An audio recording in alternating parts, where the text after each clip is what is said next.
Okay, this is a little preview of my original game called More or Less.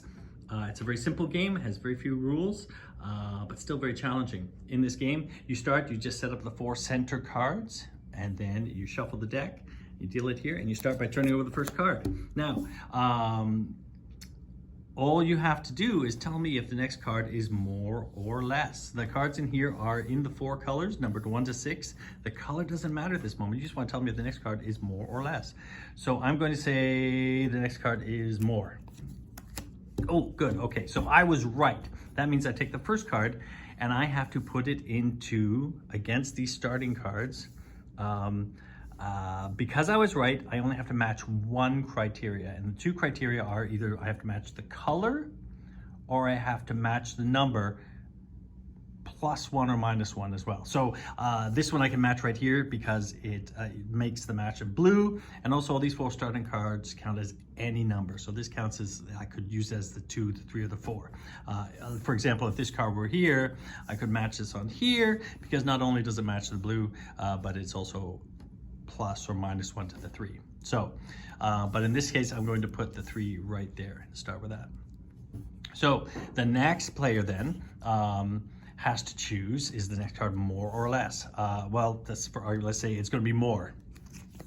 Oh, and it's less, so I'm wrong. So if I'm wrong, that means I have to place it in the grid, but I have to match both criteria. So I have to match the color and +1 or -1. So I could put it here. I could also put it here because it matches the color +1 or -1. I could not put it here because although it matches the number, it does not match the color. So I could put this here like that.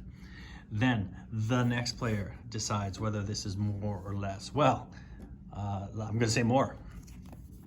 Oh no, it's the same, it's even. So that's wrong because it's not more or less. So I have to take this first card, I have to meet both criteria. So I have to place it in this square. And the area that we can cover is a grid based on the number of players. So it gets larger based on number of players.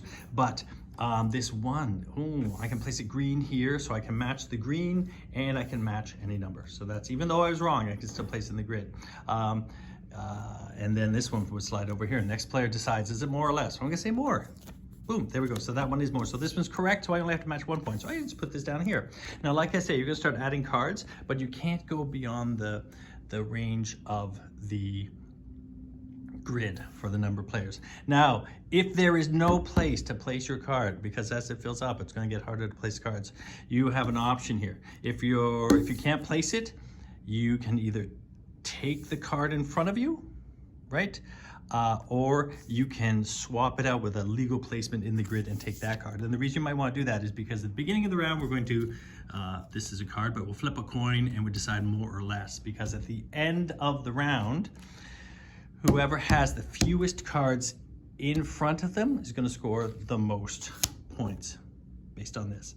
And if there's a tie in the number of cards, it is whoever who has the higher value cards. So I might want to exchange this for a higher value card, just the interest of breaking a tie. And that's basically how you play out the round. The round ends when either the grid is filled or one player has 3 cards in front of them. That ends the round and you go to scoring. Then for round 2, you're going to shuffle in 7s into the deck for each color. And round 3, you're going to shuffle in 8s. So that as the game goes on, there are more options in there and placement actually becomes trickier in this. And you play out the 3 rounds and you would give points. In terms of taking points, you just basically, if I am second in this case and I need 3 points, I'm just gonna take one of these 3s and keep it beside me, and that just keeps my score. So there's no need for score markers or pencil or paper. You just keep one of the cards, each player gets a score.